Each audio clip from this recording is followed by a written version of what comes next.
According to a broadband policy brief by Arangkada Philippines, almost 80% of public schools in the Philippines do not have internet access as of 2015.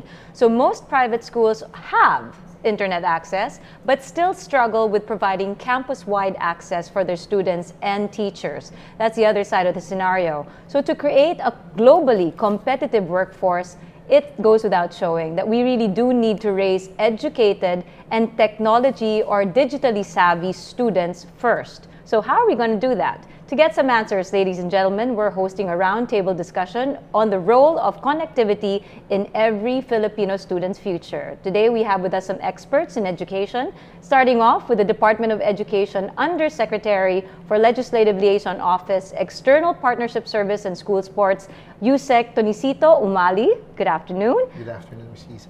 We also have the founder of Silid Aralan Incorporated, RC Malyari. Good afternoon, RC. Good afternoon. And the head for strategy, transformation, and innovation at Globe, we got Ms. Michelle Tapia. Hi, Michelle. Good afternoon. And I'm Isa Litton, your host for today. It's going to be my pleasure to lead this roundtable discussion. We're live on Facebook and YouTube, so do feel free to join the discussion via the hashtag FutureReadyPH. So yes, good afternoon. Why don't we get things started first by putting it out there in a bird's eye view on the situation of our topic, which is a digitally or a connected Philippines when it comes to education for our students. So for everyone, what have you observed so far are the great leaps when it comes to learning tools for, let's just say, the past 5 years? Great leaps in learning tools. Who would like to start? Or I think I'd like to start with RC, because you're the one out there in the field, RC, putting in the hotspot. Oh, well, maybe in terms of great leaps, most of the things that I observe is that the using of social media as a platform for learning. For learning and exchanging their assignments, for instance, one of the learners was absent. So again, Facebook, social media was used for them to exchange ideas and also even creating projects. So to submit homework, email na lang sa teacher. Yes, diba? yes, right. Actually, not even email. They most of the students that I observed, they use Facebook more than using their email. Okay. So, or Viber, other apps. Most of them in the public school, it's really Facebook. Facebook pa rin, Facebook public. Most of them. How about you, Mitch? Of course, coming from Globe, you not the number of users pa lang. The numbers, I'm sure, the young ones. Yeah, I want to think of a 25-year span. No? Before, when you say computerization, we provide computers to schools and office applications. But now we see a general trend in really integrating technology in how we teach kids. So there are platforms such as a learning management system. You can use Facebook, social media. As you said, they don't email. Yeah. Okay, they just use Facebook.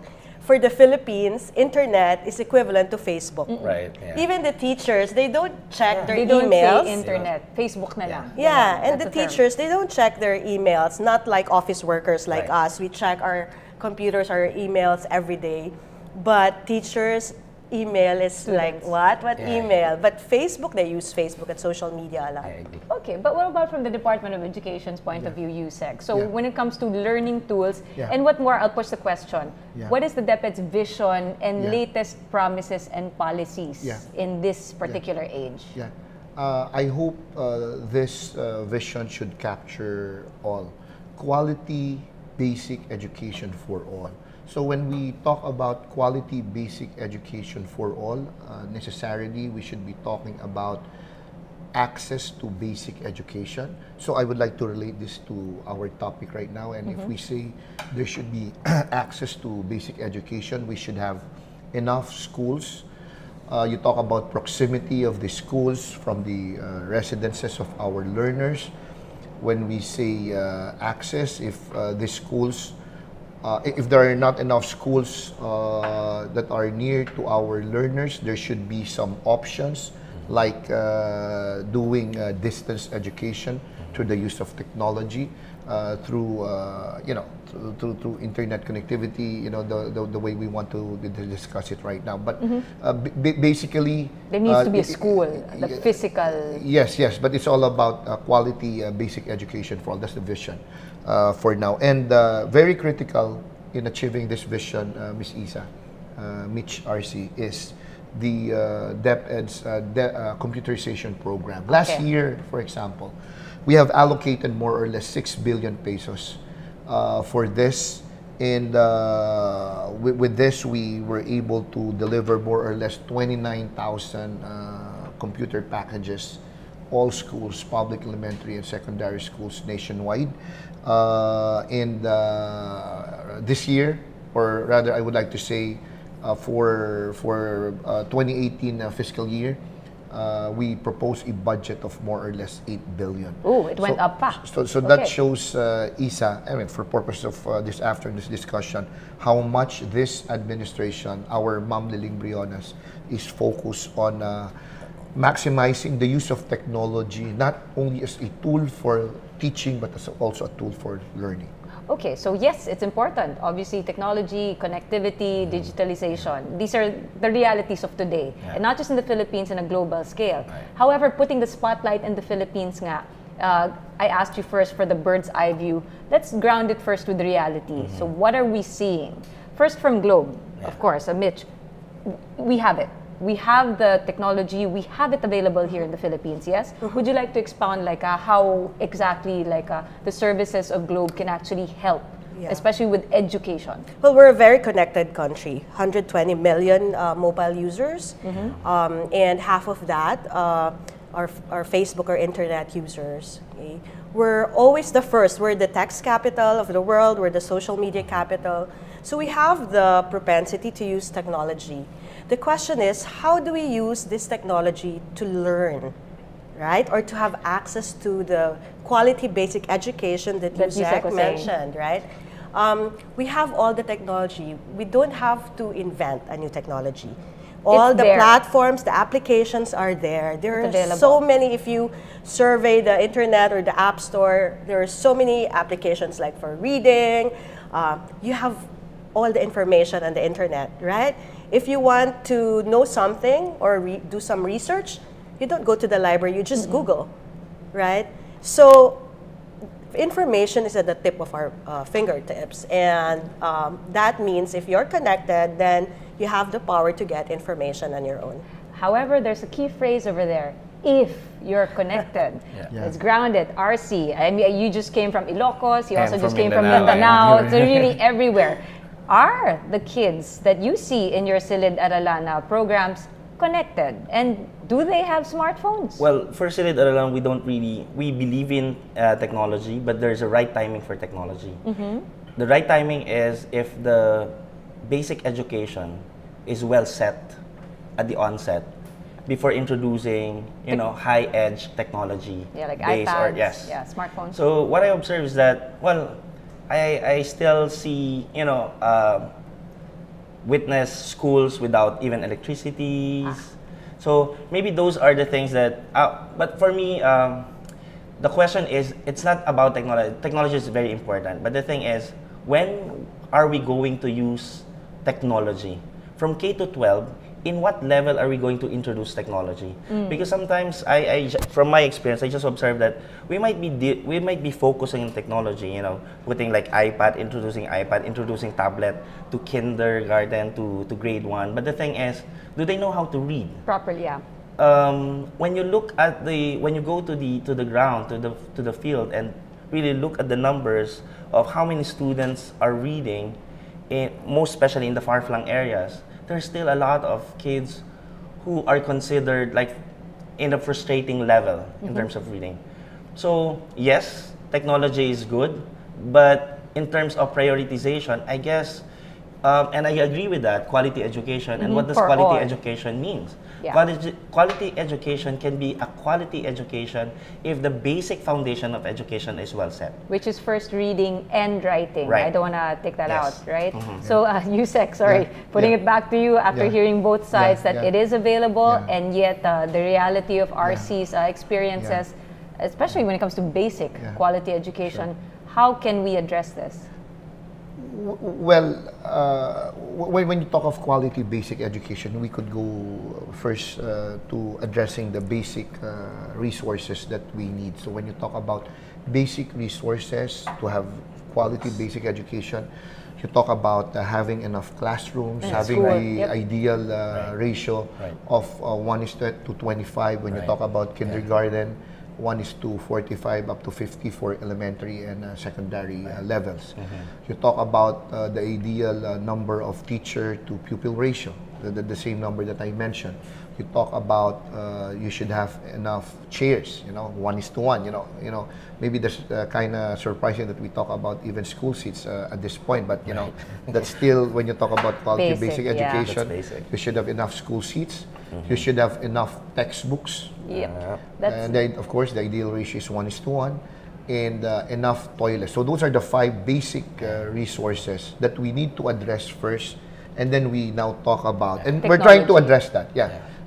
Computer packages. For the last 5 to 6 years, since we started this DepEd computerization program, or even before that, we have delivered like more or less 53,785 computer packages in both public elementary and secondary education.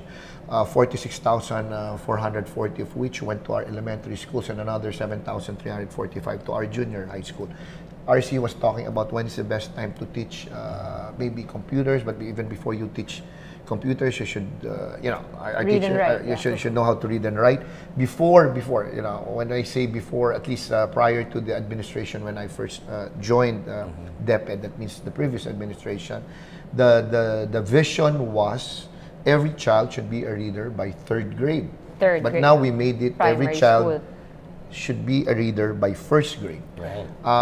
And slowly we are working on it. I would like to accept what RC mentioned, that maybe even in the latter years of elementary level, there are still students who may not be still not good in reading and writing, but we're achieving what we want to achieve with the basics. But again, if you talk about internet connectivity, you should of course be talking first about having complete computer packages, a nice computer laboratory, an e-classroom, if you may, that's how we call it, in all our public elementary and public secondary schools. And I would like to say that for secondary education, It's in with place? respect to our schools where there is power, almost all of them already have computer packages. What RC mentioned na meron pang ibang mga school na walang kuryente, totoo po yun, Miss Isa, but that should be, the number is not that much. And the only reason why we have schools without power is we in DepEd decided to establish these schools because we need to establish those schools with or without power available. And electricity should be, not to point to the LGUs as the one responsible for this, but whether we like it or not, the mandate of providing power and electricity to our communities lies with the LGUs or the local electric cooperatives. So sometimes they call it Miss Isa, off-grid. So anong ginagawa naman namin for those schools na halimbawa walang electricity, so that our Viewers, our viewers will know. We engage partners, of course, like Globe and other partners, where we have this. Partnerships. Yes. We deliver this, what you call this, like yung charger RC na malaki, where they could put their computer, to have access to electricity. We have this one lamp, one child program. So we have this kind of intervention. But basically, going back to your question is, It's It's being very addressed. important. No, it's very important that you go to the basics, you know, the five critical resources, and then we should now start talking about, you know, platform balance, microscope, you know, computers for our children. Nangyayari na yan, Miss Isa, and we're getting there. Well, besides the physical aspects of actually that was a mouthful that USEC was able to deliver, and there was a lot of points you actually hit with that one. But the one thing that remains, and all three, Mitch, RC, and you, USEC, really hit though, the biggest so far seems to be reading. I'm not even going to touch on writing, because again, with this particular generation, they have their own skill set when it comes to handling technology. But reading is something we cannot escape to move forward. So why don't we talk about that one? That seems to be a basic challenge really for all, no matter what level you are, especially with DepEd's focus now on readers by first grade, which at one point was at third grade. So putting it down then, how can we address this, or how can we really put a solid solution to make this happen then, with technology or without, because making do with what we have also, right? Depending on which area you are in the Philippines. So reading, who wants to start? I agree, Isa, no? Reading, it's actually reading comprehension. Okay, That's our challenge, okay? Even if we do all these interventions in math and science, if the students don't understand the problem presented to them, they won't be able to solve the problem. So we go back to reading comprehension. And DepEd has done a lot of interventions there from K to 3. You know, the use of mother tongue in reading and understanding concepts, that's the most effective way to do it. So I applaud DepEd for that. We just had an event last Saturday called Globe Rediscovery. And what we presented was, you know, different media in learning how to read. We wanted, you know, students, not just students, kids, their parents, we invited whole families to bring back the love for reading. You know, I'm an avid reader when I was a kid. You know, you go to different worlds, and we actually transformed a bookstore, you know, into different worlds for this. What technology is doing is adding another medium to learn how to read. Not replace. Not replace, adding another medium. Adding another option to this one. RC, you would like to expound on again, well, this reading same thing program? as with Mitch. For us in Silidaralam, we don't teach kids how to read. We teach them how to love reading. It's really to bring back sa reading. The passion, the, you know, igniting that passion for them to really find a way. To find a way, because if you want, you will find a way. Yeah, and it starts with looking at the pictures first, right? With less words, and then because you're interested with the pictures, you try to, you know, read letter by letter until you read the words, and then it builds up. But the thing is, there should be the way we have to teach reading should be really interesting. I mean, it should not just be boxed to, you know, all this these words. This is the only way. Yeah, that's why I also agree with contextualizing, localizing, or mother tongue. the mother tongue. We call it localization, indigenization of the module, because before, long time ago, maybe 25 years ago, Lahat tayo English. We were taught about Cinderella, Little Red Riding Hood, and it's all Western books. And sometimes you just, you know, for instance, Sleeping Beauty, it was defined as, you know, what beautiful is. It's white, blonde hair, blah, blah, blah. And then when you look at the mirror, you you're can't just brown, relate. black, you cannot relate. And because that is beautiful, you might, you know, look at yourself as ugly. And it was also, that's why, you know, that move of localizing the module, the stories, is actually a first step in introducing the passion for reading. Okay. Well, for USEC, I'm going to modify this question again a bit. Hearing from both ends, I always put USEC in the last. But hearing from both ends, I wonder then, because you do want to do, this is part of basic education, readers by first grade. So hearing from both ends then, I wonder, if you had like 1 million budget, how much of it would you allocate for the reading that you said with technology, and the basic that RC proposed na mother tongue, tao, especially with that? I wonder how you would address this particular... I'm trying to... you know, that's not how we disaggregate the budget, but we have enough budget to implement, for example, the mother tongue-based multilingual education. That's what they were actually talking about. And that's a very important feature of our K-12 curriculum. Mother tongue, meaning as a medium of instruction, teaching, ginagamit isa yung ika nga yung lengguaheng kinagisnan, the mother tongue prevalent in a particular region. We're What talking they about, will understand. yes, more or less 20 languages or dialects all over the country. So, for example, if you talk about a child learning in Region 1, they will learn their subjects, the way it will be taught, including the learning materials, will all be in Ilocano. And that's from kinder to grade 3. That's the medium of instruction. Grades 4 to 6, it will now be more of Filipino, except for math and science, which are taught in English, medium of instruction including the LMs, and then pagdating ng high school, everything in English except for Araling Panlipunan and Filipino, of course. So based on studies, siguro this is how we not only to teach our kids to read but to absorb what they're learning.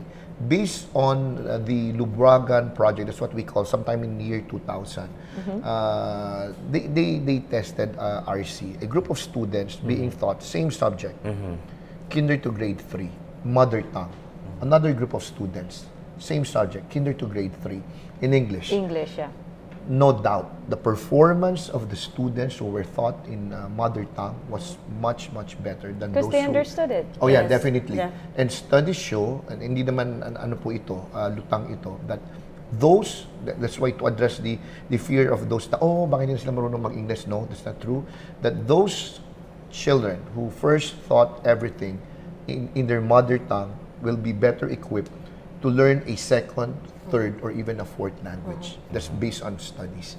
At that's what we're doing right now. And we're very proud that the mother tongue-based multilingual education that we are implementing right now is very, very effective and very efficient. And all our learning materials, teachers' guides, medium of instruction are now being delivered in the mother tongue from kinder to grade 3. And we are seeing the benefits of this. We hope to achieve, the dream that we have, that all children should be a reader by first grade. It should happen sooner rather than later. Since we're already talking about specifics and particulars, like per region, a certain way of understanding, how about then we have a question from Mark Conrad Reyes. How about using technology or these teaching methods and programs to augment learning for those with different needs? Like virtual reality experiences for PWDs, perspective of how tech can make classrooms more inclusive. That's pushing it. We're jumping to the other side now, from basic reading to push the other way. Wow, augmented reality, virtual reality. Can we see this in classrooms soon? Yes, it should happen. Virtual Especially reality, with no, maybe not virtual reality, but the idea of using technology to address the needs of our special children, especially with the present policy of DepEd, which is inclusive education, especially with the present policy of our Secliling Briones, that every school should accommodate all our special children. And if there will be, we call it exceptionality, Miche. I really, that's a technical term for them. So exceptional. So if a child is ADHD, that's one exceptionality. Deaf, one exceptionality. So if you have so much number of children with different kinds of exceptionalities, if you hit that number, we may now call your school a special education center. And if declared as such, we will have more budget for this school. Allocated. And yes, and more budget per child with those exceptionalities, and more budget for their MOE to acquire these gadgets or equipment that we are talking about, but not necessarily virtual reality. However, though, this to me, it's good news. Don't get me wrong, Undersecretary. It seems very, very promising. However, the gap then is, yes, you're willing to provide, you're willing to allocate certain budgets then. If there's a need because of the number present in that school, what about the teachers though? A basic education teacher, is different adequately equipped to address certain needs. So let's bring the focus now on teachers, because that's another challenge or hurdle, right? So how can we improve them, to help them, not improve them, improve their state to teach? Because RC, you have a lot of challenges with this one. Let's start with RC. Okay, for me, again, technology, whether it's a high technology or low technology or like a book, it's not about that, but it's about, do they know how to use it properly? Them also. Again, I want to cite, again, one of my observations when I went to one of the schools, and not just once that I observed this, but I observed some teachers using big books, but they're using it improperly. Instead of facing the students, it's facing them. Right. Oh, yeah. They're reading it. They're reading it. So say So black, that's black, a classic example of, yes, we have a tool. The organization, DepEd, is producing it. They contextualize it. They indigenize it. But the next question is, you have a tool. How are you going to use it? Is the objective of that technology or of that book being transferred or manifested through the learning of a child? So that's another question. So I think one way is we need to have a tight supervision over our teachers. Though I know that DepEd has a framework for that. That there's an EPS, Educational Program Supervisors, who are observing classrooms. But the thing is, we need to like tighten it. Ako parati sinasabi, for the EPS, they're like doctors. They observe, they put their observation, they give their coaching, their mentoring to the teachers. But the thing is, after the reporting, what's next? They put it inside the archive and another observation. I think the next step is for them to pull it out from the record, go back after 3 months to the same teacher, and look what happened after the mentoring. Was there a learning from the teacher? Also, because teachers should continue learning. Then. So there should be a continuous learning, but it should not just be full of training, but there should be an intention and commitment that the training should not just happen inside the training hall, but it should translate application in the classrooms. To the classroom. And it might happen maybe after 3 months. So we need to have that follow up in order for us to track if there is really, you know, an improvement to that situation. So, I hesitate at words like supervision or monitoring or mentoring, especially when it comes to teachers, because I have to admit they already have such a load on themselves already. However, also I do, as a parent, want to make sure that the educators of my children do get the best that they can. So to help our teachers then, hearing this USEC, you have these systems in place. How can we tighten it according to RC? Before I address that, I beg for your indulgence, Isa, to address that issue on special children. Whether the teachers are equipped. You know, the way I articulated it kanina, Miss Isa. So if a particular school, for example, has so much number, I forgot the number of exceptionalities that they may have, and kinds of exceptionalities, at least 2 or 3, and then so much number, then we will call it a special education center. So additional funding, and we will now give them allocation for SPED teachers. Meaning these are the special education teachers are definitely more equipped, training, education-wise. Because so you bring someone in. Oh yeah. When we say we bring someone in, we allocate funds for the hiring of a SPED teacher. So we hire, teachers na qualified to teach these special children. Thank you for clarifying. Now for those, Miss Isa, na hindi naman ganun kadami yung children nila with exceptionality, with our policy on inclusive education, the general rule is dapat yung bata isasama namin sa karamihan. At may ibang intervention lamang siya, may ADHD. And I mean, up to the point na pag, for example, medyo magulo na yung bata. May autism. Saka lang namin siya ihiwalay and then special intervention shall be done.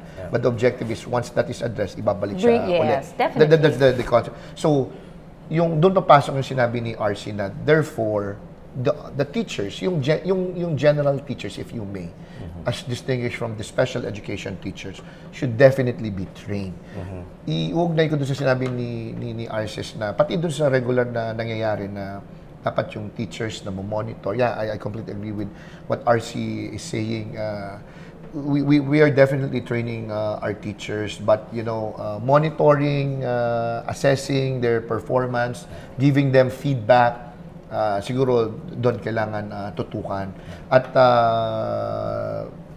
trainings, madami kaming binibigyan na training sa mga teachers. Already. So, kailangan, yung sinabi siguro ni RC in some form na how to apply, what they have learned in these trainings, that should be the challenge. Right. Well, actually, this is where technology and Globe can help. Again, when you think of, it's not just necessarily a matter of teacher-to-student ratios, it's also teacher-to-teacher ratios when you want to enhance, when you want to help.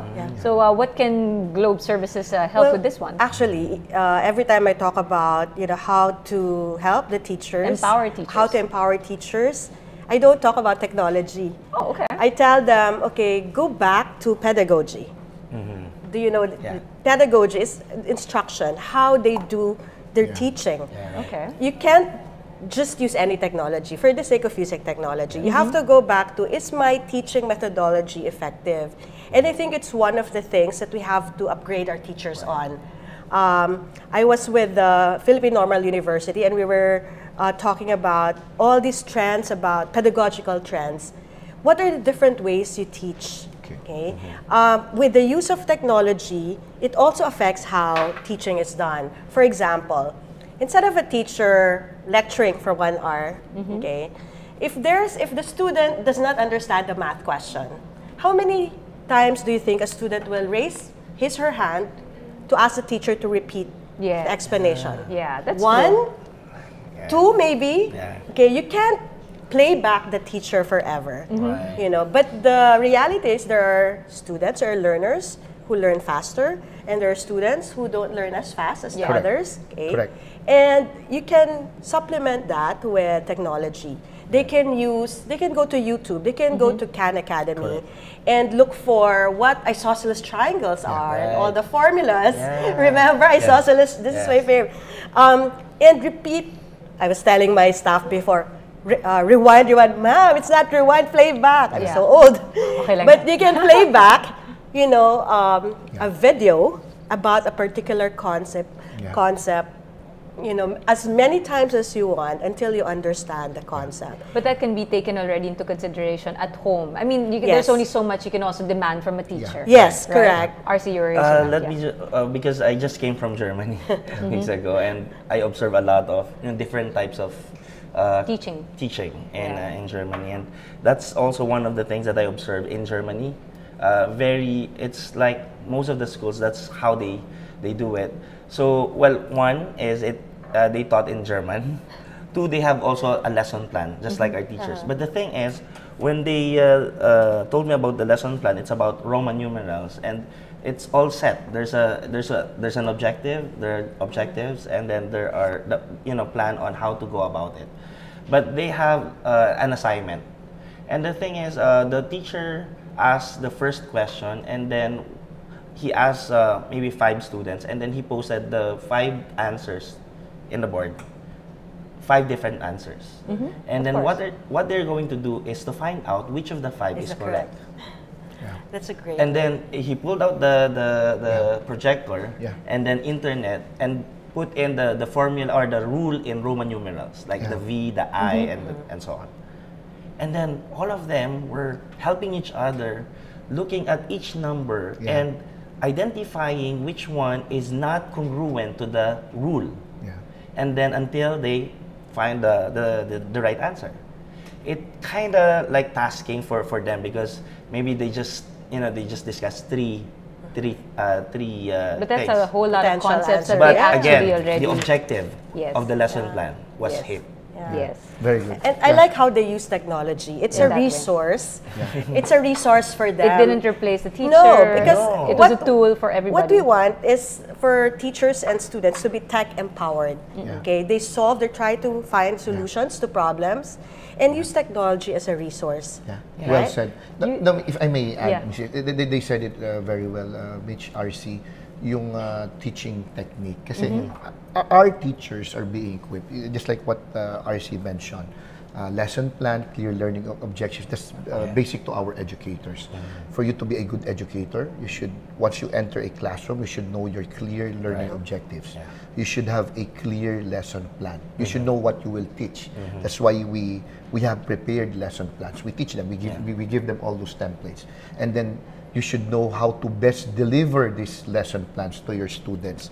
Hindi po, tulad na sinabi ni Mitch, it is not always effective that you just lecture them, and after 5 minutes, 10 minutes, you know, hindi daw nila maunawaan yun. Just like what Mitch said, that's you know, a given, that not all students can have the same ability to absorb, sit down there and absorb what you are saying. Maybe there's a better way, the way RC mentioned it. So, clear learning objectives, lesson plan, modules, the way to deliver these modules, and what is important is after doing all this, you should have a method of assessing them. Right. We equip our teachers, you know, To exams, tighten that assessment, yeah. and the most important thing is after assessment, you saw one of your child hindi nakakahabol, yung isa magaling, you should give them Address it. feedback. Yeah. So that's the whole process. But very quickly, Miss Isa, technology is very important. I talk about the different resources that we need: classrooms, teachers, books. Speaking of facilities, you're actually linking this to a question that just came up. Alfonso Torres, are facilities ever going to match global standards? You're saying technology, teachers, books. So if yes, how can we match? Are we going to match global standards? We should. How? Yeah. This is where you're going. Sorry, yes, you said. I think it's a collaboration among different. Can't do it alone. It's a big problem.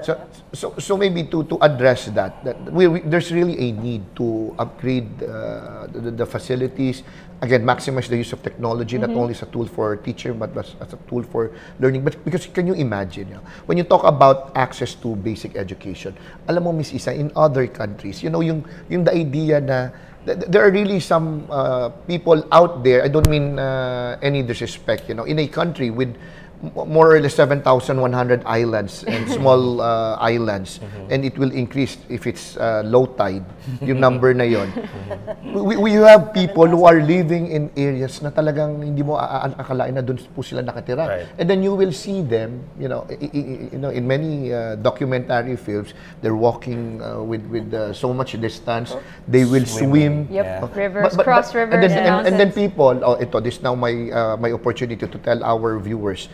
The solution is not simply, sasabihin lang, parang ginagawa ng DepEd, ba't hindi kayo magpatayo ng silid-aralan o paaralan na malapit dito sa mga batang ito? No, that's not the solution. You know why, Miss Isa? Even if we construct a school, grades 1 to 6 in that community, the question is, do we have enough students for grade 1, grade 2, and grade 3? And assuming that you have, assuming you have, do you have enough children to replace all the students to make maintaining a school viable, unless manganganak yung manganganak araw-araw. So, and assuming you have students, enough students, do you have enough teachers? Example, let's talk about high school.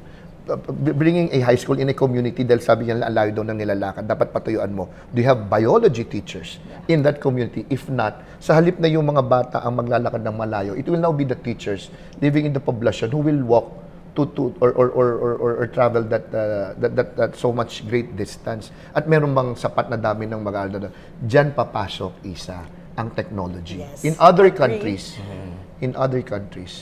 yung malalayo talaga ang lugar, they just have a computer, they do distance education.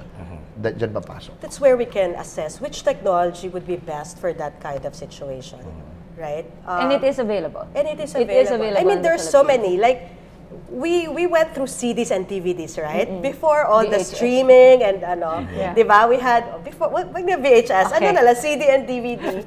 Okay, some of these students and learners haven't even seen DVDs and that's one form of digital. It may not be the current form, but for that particular situation, it's something that can be used. There was one featured by Facebook, you know, this computer science student. Calling her classmates and teachers while writing her thesis using a phone, not even a smartphone, just a regular phone, to discuss problems about yes. or topics in the thesis, and she was able to finish her thesis just by communicating using a mobile phone. Yeah. But that just definitely means that we are all in agreement that technology is a must for us to prepare a globally competitive generation of Filipinos. It's a matter of also acknowledging that DepEd cannot do it alone. Just like threefold when it comes to learning, we've only discussed students and teachers, parents. We have a big part in our children's education. So again, DepEd cannot do it alone. Private-public partnership should always be part of that as well. But let's do what we can. I think the final message or final note after everything we've heard, there's promise, there are challenges, and there are solutions, and it's being addressed. So as a final note, before we say goodbye to everybody, what would you like to share with everybody? Especially with regards to a globally competitive Filipino nation. Well, I'll go by what you said. You're talking about partnership. Maybe dahil nandito si Vince, papalakas na ako. Well, We have a current partnership already. We do. Yung globe cart, right? Global Filipino You know, people always say, alone we can only do small things. Together we could do a lot of things, and that's what we're doing right now. We are partnering with Globe, with the group of RC, and all our private partners engage in the use of technology to help us, to equip our teachers, to provide us the tools to teach our kids and even train our teachers. I think that's very important. That's very important. All for the sake of our children. Thank you. RC? Well, when we say globally competitive learners, well, definitely we need quality education, and that quality education will translate to quality learners. But, in order for us to have quality education, sometimes they say it's easy, na quality education is just DepEd. You need to have great facilities, great curriculum, and great teachers. But basics. Yes. Basics. But one thing that I observed, another anecdote, while I was teaching a grade in the afternoon of, I don't know, maybe August, 3 p.m., there was one boy who collapsed. Why? Yeah, why? Right. I found out that boy haven't had his breakfast, lunch, dinner, breakfast, lunch from yesterday pa. Yeah. Anong sinasabi dito? What did I learn from that? I prepared my lesson plan. Yeah. I was so animated, very into it, very passionate. Yeah. All my learners they are in a silid-aralan, air-conditioned, carpeted, high facility, high technology-driven facilities. Yeah. But one boy collapsed. Yep. Quality education cannot just be measured by curriculum, teachers, facilities. Yeah. But quality education is there should be a total quality management of quality education, because nutrition and health is also part of quality education. Even though you have three great things, teachers, facilities, and curriculum, if the learners are hungry, they cannot absorb those learning. Correct. That's why I went to pushing for the Mindanao. parents, They also have great teachers, very passionate, great curriculum, localized, indigenized module. Correct. There's a war. How can you focus on your lesson if you're hearing bombs from left to right? Yeah. And this is really, when we look at quality education, we don't look at quality education by just teaching. Yeah. But quality education is actually a reflection of the community. Correct. And it is the totality of, how community works together. Like DOH or health, like NGOs like ours, Silid-Aralan, or private sectors like Globe, help to get, work together, partner in order to really help the learners in different aspects, environment, safety, security, not just education, but all those things, because these things are great factors in addressing quality. Maybe DepEd would have, a great theories about education, but if we still have war in Mindanao, if we still have, we're still looking at the answer for dengue and malaria, then quality education will not happen. That's definitely the bigger picture then. Yes. But at least today we put the spotlight on education. So on a final note, Mitch, thank you for that, RC. But Mitch, here's the final push, because yes, definitely to get to a globally competitive future, we need to ride the technology bandwagon. Yeah. So before the technology, I agree. The dream, the aspiration to have world-class talent, to be a progressive country is there. Nutrition and schools as zones of peace have to be there. It's a prerequisite. It's a big you know, picture. It's really peace, the much bigger picture. nutrition, prerequisite to basic quality education. Now, it's a big task ahead of us. There's a lot of changes in technology, in education. Finland, who's one of the top countries in terms of quality education, is even changing how they teach. So there's a huge task, and I agree, we need to collaborate, nonprofits, government, the private sector. Parents have a role. Yung reading that we discussed earlier, it starts with parents. Yes. Parents reading to their children. I agree. Technology will come in later. Okay, once we have that, you can use technology to empower, provide more access. Yes. Those islands that don't have schools, we can provide computers or mobile phones to provide them content that would help them learn.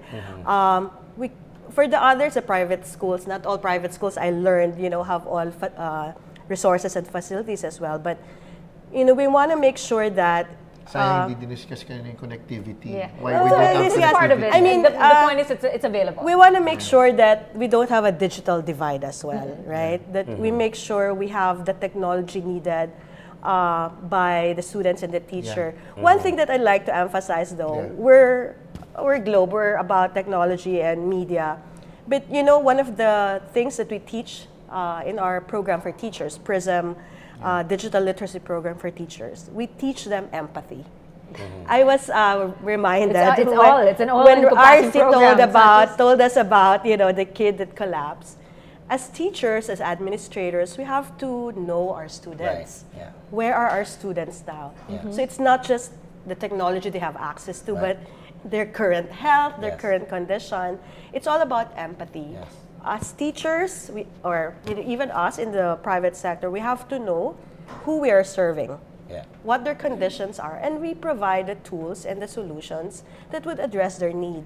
We may have high-tech, very high-tech solutions, but this person just needs, SMS to communicate or learn English. That's fine. It's about using the tool the correct way so we can help our learners have quality education. And definitely leveraging on the fact that we are very, very fast learners at that. I want to bring it back to what you said, Mitch. We are the tech capital of the world. We're very, very resilient. Through whatever storm we want our way, be it walang electricity in a particular school, we find a way. And with us always wanting to find a way, that's definitely the way for us to be #FutureReadyPH. So thank you very, very much to all of our guests today. Thank you, Yusek Umali. Thank you to RC Malyari. And thank you to Mitch Tapia. Thanks everybody for all your comments. Please just post it. And thank you for joining us here for a roundtable discussion on #FutureReadyPH. Thank you.